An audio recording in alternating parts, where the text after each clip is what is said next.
지혜 씨는 골목의 작은 모퉁이에서 시계 수리점을 운영했습니다. 그녀의 손은 마법 같았고 손님들은 그녀의 친절하고 세심한 서비스에 감동했습니다.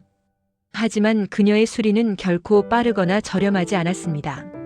좋은 품질에는 시간과 대가가 필요했으니까요. 지혜 씨의 가게 문 위에는 작은 표지판이 걸려 있었습니다. 빠름, 저렴함, 친절함. 이 중에서 두 가지만 선택하세요. 대부분의 단골 손님은 친절함과 품질을 선택했고 시간과 비용은 기꺼이 지불했습니다. 그들은 완벽하게 돌아가는 시계를 원했으니까요.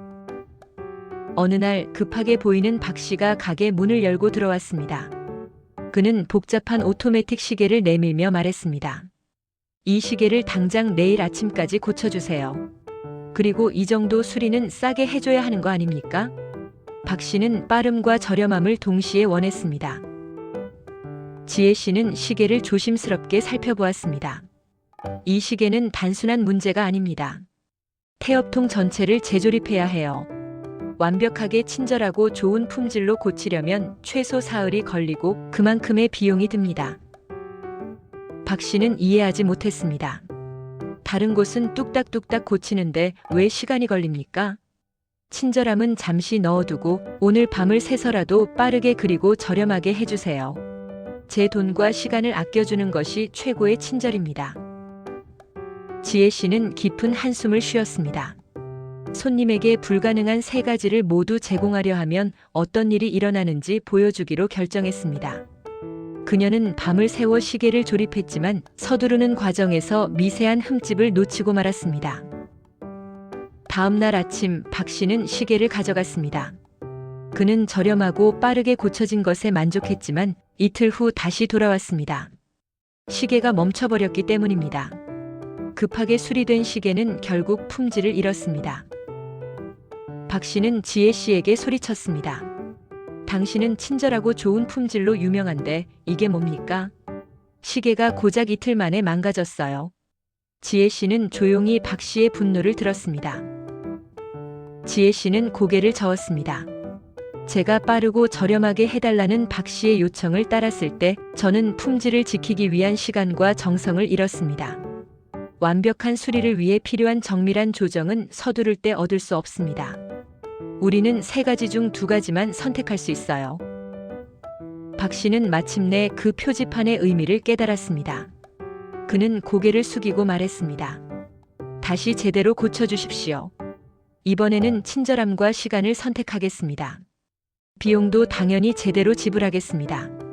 지혜 씨는 미소를 지으며 다시 시계를 집어들었습니다.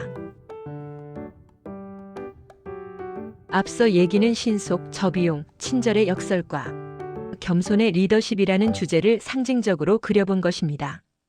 우리가 일상 속에서 보게 되는 성공한 기업이나 조직들은 대개 공통된 세 가지 요소를 갖고 있어요.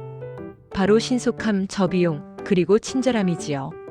하지만 이 세 가지를 동시에 달성한다는 건 사실 거의 기적에 가까운 일이에요. 그리고 더 안타까운 것은 이 기적을 이룬 순간부터 오히려 하락이 시작될 수도 있다는 점입니다.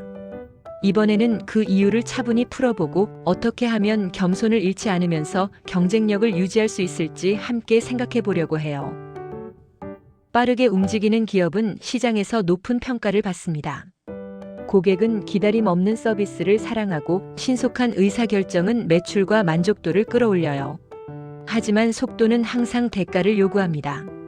내부 구성원들은 늘 긴장 상태에 있게 되고 실수 하나가 시스템 전체에 영향을 미칠 수 있지요.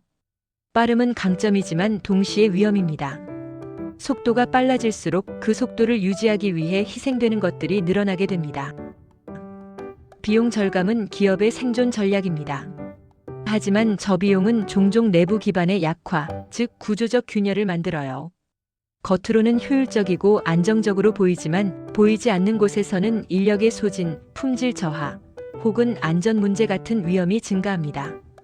비용을 낮추는 전략은 효율성이라는 이름으로 포장되지만 그것이 지나치면 기반 자체가 흔들릴 수 있습니다. 친절은 고객을 끌어들이는 부드럽고 아름다운 힘입니다. 하지만 고객 친절은 단순한 행동이 아니라 마음을 사용하는 노동이에요.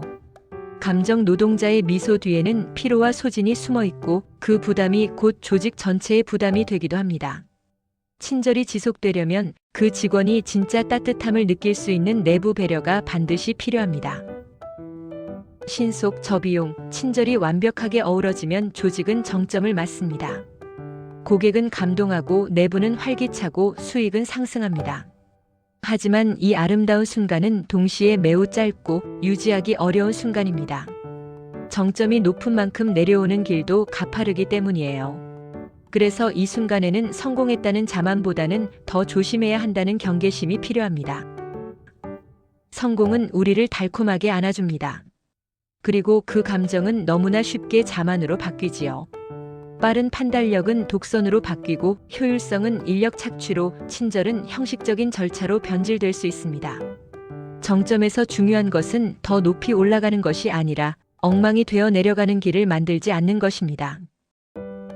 겸손은 느림을 의미하지 않습니다. 경쟁력은 거만함을 의미하지 않아요. 두 가치는 사실 함께 존재할 수 있습니다.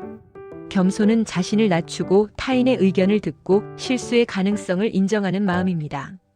그리고 그런 마음에서 나오는 결정은 오히려 조직을 더 강하게 만들지요. 겸손과 경쟁력 사이의 균형은 어렵지만 그 균형을 잡는 순간 조직은 비로소 지속 가능한 성공을 얻게 됩니다. 결론입니다. 신속, 저비용, 친절은 기업을 성공으로 이끄는 중요한 요소들이지만 그 성공은 언제나 위험을 동반하는 양날의 검입니다. 정점에 올랐을 때 사람들은 흔히 자만해요. 하지만 그때일수록 겸손을 잃지 않는 리더가 조직을 지켜냅니다. 이상입니다. 감사합니다.